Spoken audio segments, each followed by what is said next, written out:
As someone with 23 years of experience in being a professional homebody, I'm pretty comfortable saying I'm an expert at alone time. There are very few people whom I enjoy their company more than I enjoy being by myself. And a lot of my friends tell me that this is surprising to them and that they have a really hard time spending time by themselves because either A, it makes them really uncomfortable to just be alone, I guess, or they feel very lonely. And number two, that they don't really have a well-developed sense of self, and so they wouldn't even know what to do with alone time if they had some. If that's something that you resonate with, this video is here to help. I have a couple tips and tricks that I'm going to share that will help you become more comfortable with your alone time, more secure in your sense of self, and create a joy around spending time alone so that it can be something that you cherish and not something that you are hesitant to do. Number one, who are you? If you're not comfortable with yourself and if you don't know yourself, your alone time is gonna suck. I'm just gonna be honest. Because you won't know what you want to do with your time, you won't know what you like. It's obviously going to be really hard to feel comfortable spending time alone if you're constantly running from your own thoughts. And that's not to say that all of your alone time should be spent ruminating, reminiscing, doing 600 self-help books, and just laying on the floor contemplating your existence and your purpose in life. But I think that there is a lot of value in taking intentional time to get to know yourself, to know your likes and your dislikes, because number one, that's going to, again, help you show up to be the best version of yourself in your other relationships. But number two, the more that you can develop this sense of self, the more secure and the more confident you're going to feel in your own identity, which is then going to translate to feeling more confident in your time alone. In order to do this, I personally recommend doing some sort of journaling. I really like the Wreck This Journal, Burn After Writing. It essentially just asks you hundreds of questions, yes, no, this, that. What is your dream scenario for XYZ? And it helps you start thinking about these things that maybe you've never considered before. And so that you can then build upon those thoughts whenever you're ready and have the space to think through all these things. I also recommend therapy. I was in therapy for a while and I think it really helped me understand the roadblocks that I put in front of myself. And so I was able to overcome those things and feel more comfortable kind of getting to know myself again after dealing with all of the emotional turmoil that I was having. But I really recommend games like We're Not Really Strangers. I believe there's New York Times 40 Questions to Fall in Love. All of those things you can do with yourself or with another person just to start to understand your own self and really just think about things that maybe you've never thought of before and just to discern all the things that you like and dislike from the small to the big things. And a lot of times answering a simple question will then kickstart a thought process and take you through kind of working through these things that maybe you've never thought of before. Not only will you not be afraid of your brain, but it'll also help you discern your likes and dislikes, which is going to make the next step even easier. Number two is take yourself on a date.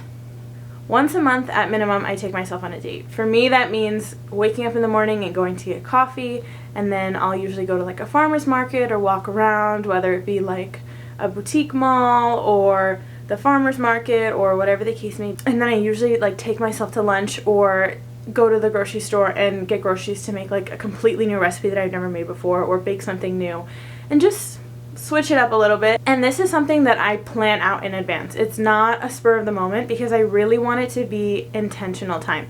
And sometimes I think it's really easy for us to plan a date with yourself on a day where everyone else is busy, but it takes a lot more intentionality and a lot more commitment to yourself to plan it in advance so that if somebody asks you to schedule plans, you say, no, I already have plans with myself.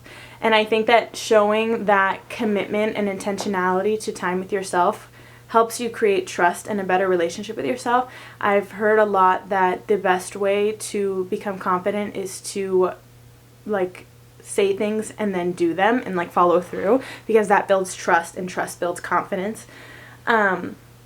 And so I think it's really important to be intentional about that time. But since you already went through step one of figuring out what you like and what you dislike, then you can create this day to be everything that you want it to be. But whatever it is that you're doing, do it for you. Like, do you. Don't be like, oh. And it's also, if you spend a lot of time with other people, like, inevitably there's going to be things that you want to do that other people don't want to do, and this is the time to do those things.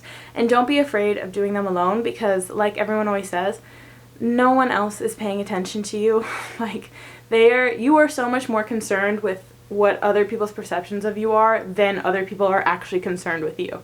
So don't be afraid to go to a restaurant by yourself, bring a book, even like pull out your phone and watch a YouTube video or whatever the case may be. Like, don't be concerned, because everyone has their own stuff going on and they're not concerned about you. And the more that you can sit there and just be comfortable in whatever space you are, that's going to build your confidence when you walk into any room, whether that be if you're someone who's dating and you're going on dates, or in your work life, if you're like going to meetings and things like that. The more comfortable that you can be in just being yourself in any situation and any surroundings, the more confidence, again, you're going to develop and be able to bring that into different aspects of your life. And another really important aspect of this is number 3, be present when you're there. I know I said, like, bring a book, bring a YouTube video, that's fine. Especially if you're really nervous about going somewhere by yourself for the first time, it can just make it a little bit more comfortable and you can slowly ease into that.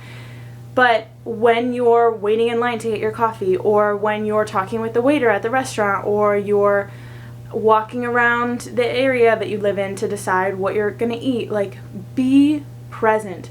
Notice the weather, notice the birds or the lack thereof, notice the people walking by. What are they wearing? What do they look like? What do you like about their outfits? What do you see them reading? What do you see them holding? Listen in on their conversations. I don't care. I love listening to people's conversations. But just be where you are. It's so easy to be distracted all the time, especially with social media and just the availability of content, and like, you're always able to have it on demand, and there's always something to listen to. And so being present is a skill. So like I said, if you want to like go on a walk and like listen to a podcast, but you're looking around, you're not looking down at your phone, you're really just like taking in your surroundings and your environment, that's a great way to start. And then eventually you can work up to not having any music and just literally walking around and existing. If you're exercising, disregard, because I cannot exercise in silence.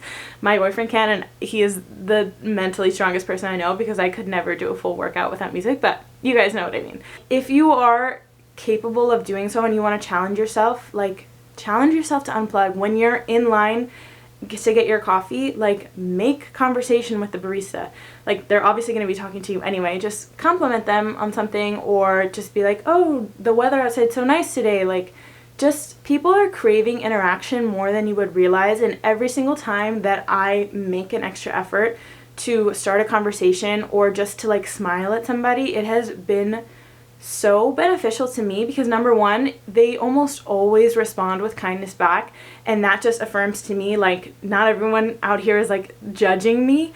But number two, sometimes I have conversations that are just like, they bring so much joy into my life. And being kind to other people and being present with where you're at is, everyone wants it. Everyone wants to be able to go somewhere and to feel like they belong as part of something. And when you're actually being present and enjoying your surroundings and being fully invested in the moment that you're in with the people that you're with, it's only going to benefit you, and it's going to create that sense of community. Like people say, you can find community anywhere. You can go to a small group every week and have a community at church. You can join a run club or a gym or a fitness class and have community in those exercise classes. You can be a regular at a coffee shop and just have like short little interactions with the barista and start to get to know them. Even like your hair lady, it's like very common that your hair lady knows your entire life just because you're invested in being where you are right then. And so I really recommend just making the effort to unplug and be completely where you are. And I think that it'll also really increase your gratitude for your surroundings, because once you start taking stock of what's around you, it's so easy to just recognize all of the beautiful, amazing things that are in life. Like, for example, this morning I went on a run along the beach, and it's just like, I was overwhelmed. I was like, I am so lucky to be able to, number one, live somewhere where I'm close enough to drive to the beach so I can go on a run in the morning before work. But number two, like, the sun is shining, the ocean is blue, like, the weather's fantastic, what's not to like, you know? And it is always, always, always beneficial to have some sort of gratitude practice in your life. And finally, just keep showing up. At my church, they have a little speech that they give at the end of every service, and it basically says, like, even if you're unsure about the church, or you're unsure about whether or not you like it here, or whatever the case may be, just keep coming back. And the same thing applies for spending time with yourself. The first couple of times that you do it, it's probably going to be uncomfortable, especially if it's not something that you're used to and you're still trying to discern what it is that you like to make the most out of this intentional time with yourself. That's fine.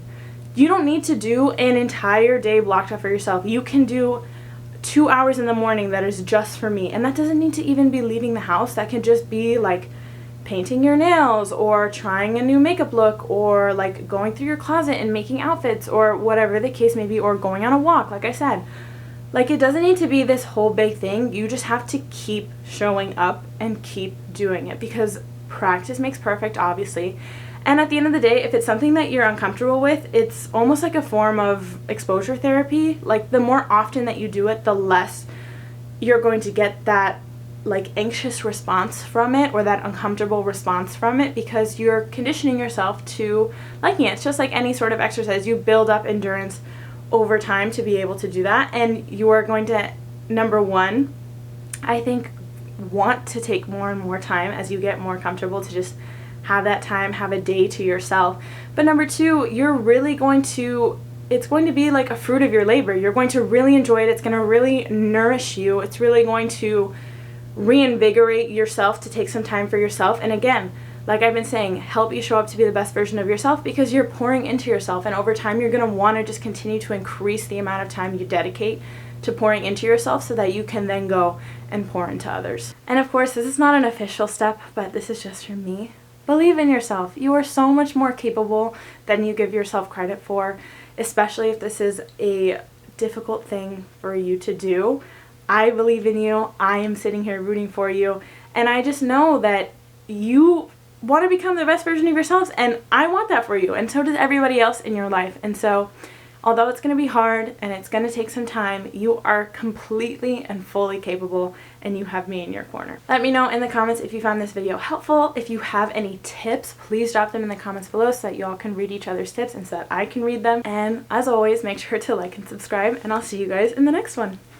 Bye!